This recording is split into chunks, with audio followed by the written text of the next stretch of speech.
This is the Death Star. And this is the LEGO Star Wars Ultimate Collector Series Death Star. That's no moon. It's a cheese wheel! Where's the rest of you? And in this video, I'm building all 9,023 pieces of this insanely priced $1,000 LEGO set. So let's build this. Like any good UCS LEGO set, this box is sick, and when you open it up, bam! Cool schematics, boom! Pretty artwork of Galen, Urso, and Tarkin. And now we lift. Yeah! Wow. I couldn't tell what this was at first because I was looking at it backwards, but it's the back of Vader's head. Yo, dudes. There's also hidden artwork on the inner flaps of the boxes, and that's pretty friggin' dope. And then I found the instructions in this small sticker sheet. What the frick, this is huge! LEGO has come a long way in 20 years, and the biggest goal for this LEGO set was to be different than anything in the past. And I'd say the designers accomplished that. This first section is going to tackle the base of the model and Hangar Bay 327. And since there are 6 instruction manuals in total, I'll be working my way up through each section and building the corresponding minifigures as we go. This first box gives us an Imperial crew member and Peter Griffin dual-molded helmet stormtroopers. There are actually 6 in total, each with different skin tones, which is a pretty nice addition. Then we have a super rare farm boy Luke with 2 different face prints. Just kidding, he's super common. And of course our smuggler Han Solo, also pretty common. But let's get into the build.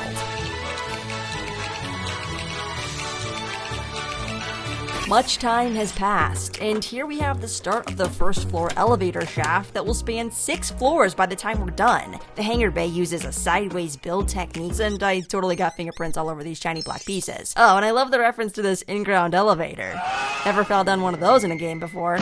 The whole base is constructed in such a manner that will not only hold up 6 floors, but also withstand the weight so that it can be picked up when it's built. Our first interior room is the trash compactor, which is basically a downsized version of the diorama that was released just last year. This one has the same cranking mechanism to compact the sides, except this one reveals a Dianoga eye getting squeezed too. To match this scene, we have these minifigures: R2-D2 with back printing, C-3PO without that silver leg that we've grown to love, Chewbacca with his bowcaster and that pipe that totally saves them, Han Solo in his stormtrooper disguise, and Luke in his stormtrooper disguise. Oh, and of course, Princess Leia. Before we start on the second floor, we can attach these sides with mixel joints, which is a really neat way to connect this all together. And now we... That was fast. We finally got our first printed parts of the entire set in the form of these light panels, and this whole chunk will get connected via the elevator shaft here in the back. Now we have 2 stories, and I gotta say, the build flow on this set is great, but I reached the end of the booklet and still had a bag left, so that's awkward. On to box 2. Here we have a starry background that also acts as the main support for this entire model. However, these wands sticking out the back gives me the creeps. Then we have this nice hallway section that slides into place onto the second floor. And if you remove it, you'll find a hidden mini kit back here along with some studs as a nice nod to the LEGO Star Wars video games. There's also a room where the torture droid resides, and it looks like he's on a mission. So let's build the next room. This is where the droids hang out to locate the controls to the tractor beam. And coincidentally, they find out that Princess Leia is being held prisoner aboard the battle station. So I'll stick C-3PO in here in case we need him later on. This room is cool because it just slides into place and then locks down with a couple of bricks on top. Our next set of figures is this Imperial crew member with just 1 face print, an Imperial naval officer, nothing too special, and an Imperial trooper with 2 face prints, and there's actually 2 of these guys, again with 2 different skin tones.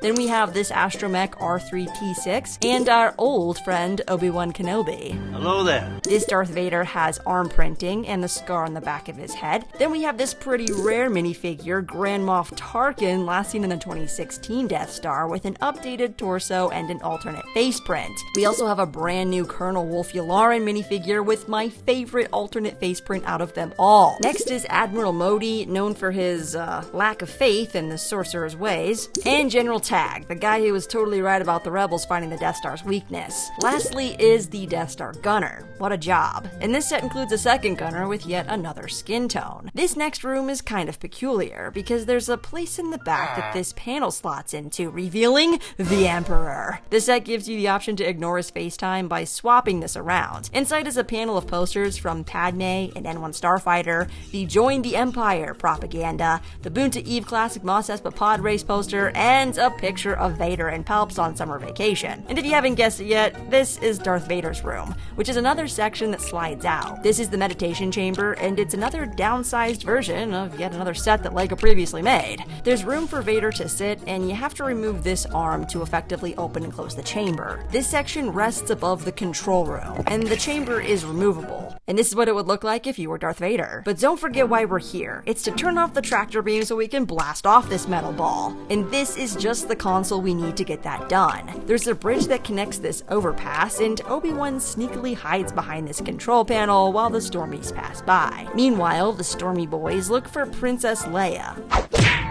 Short for a stormtrooper? Huh? Well, actually, no, because LEGO included an official Stormtrooper height measuring sticker to confirm that Luke is indeed tall enough to be a Stormtrooper. The detention block is really nicely done, with dark orange grates, and this forced perspective sticker of the hallway. All of the controls are unfortunately stickers, but they form a nice circle in the front of these two large elevators and these goofy old cameras. Everything's under control, situation normal. How are you? What's your operating number? Luke, we're gonna have company! Quick, jump into the sweet-smelling chute of despair. Just like in the movie, you can drop all your favorite heroes down a trash chute into their near demise. Turn your dang phone on, 3PO, I swear to God! 3PO? I also realized why this hallway section is removable, because it makes accessing your figures a lot easier with this part out of the way. Now, there's one Easter egg here on this level, and it's a little reactor core with a 2-meter wide thermal exhaust port that Galen Erso himself designed specifically so the weapon could be destroyed. Placing on this third level puts us over halfway. I added the little door to Leia's cell on the side and connected the bridge to Vader's chamber, so now it's time for... This next room might be my favorite because it's where all the big-time honchos meet together to discuss the size of their chairs, aka how much authority they wield, and Grand Moff Tarkin is at the pinnacle of this organization. The backdrop of this room is made up of some very detailed sections that add some much-needed texture. We have Tarkin, Admiral Moti to his right, followed by Yularen, and General Tag over here. I find your lack of faith disturbing. This meeting room goes above the meditation chamber, and down the hall we have a poster of the new T-16 Skyhopper, wanted posters for Leia and Han, and a flyer for the Hard Heart Cantina as seen in the Skywalker Saga video game. Oh, and of course shooting lessons for stormtroopers, obviously. There's another turbo lift here, and 3 stickered control panels that fire the massive laser that destroys Alderaan. This clever gear on the side can be rotated in order to change the viewport from a planet to an asteroid field. So let's get this into place and build that laser.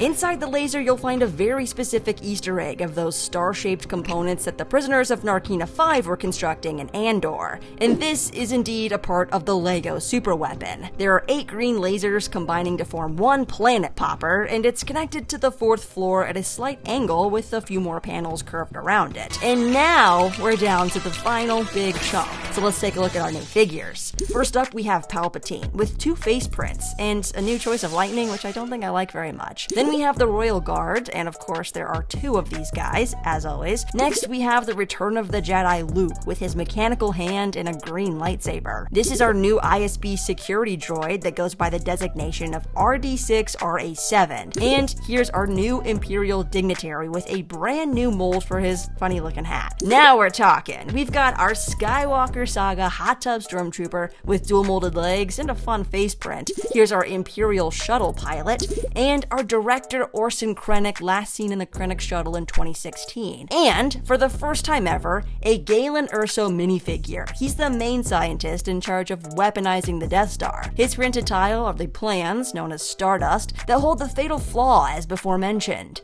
These last two characters are so important that they get placed on the display stand along with the computer console. Speaking of computers, we do have one final control room that's on the 5th floor, and here we have a panel of lights and a really satisfying angled window. To the right of the turbo lift is the Emperor's throne room with stairs leading up to these fun blue control panels. There's a really nicely curved archway decoration hanging over the Emperor's purple and black throne. Behind him is this printed dish that's sort of just held in place by all of these window frames clipped to some flex tubing, which is a very interesting design, but I gotta say, it looks pretty good. On the left is a collapsible platform that drops Luke when you push this Technic axle, and to the right is another laser cannon, accessible by this opening panel. There's a section of railing out front, you know, like for safety. But Luke doesn't have it in him to unalive his father, so Palps gets him. That is, until Vader gets off his hiney and throws the old man down a shaft. Let's get out of here, Dad! Because it's hot tub time. Yes, this final floor is by far the least interesting, with this final turbo lift, and an awkward space to hide the hot tub. The roof sections do help to cover this up a little bit, but now we can finally add these last pieces to this massive build, like this wall panel that I forgot to tell you about earlier, the last panel that clips into place, and the final piece that just rests on top. And here we have it, the complete Death Star. But there's actually a little bit more. Excuse me, what the actual... Underneath this railing is a swinging feature, so that Luke and Leia can swing over this retractable bridge. Come on, Luke, think of something! I got it!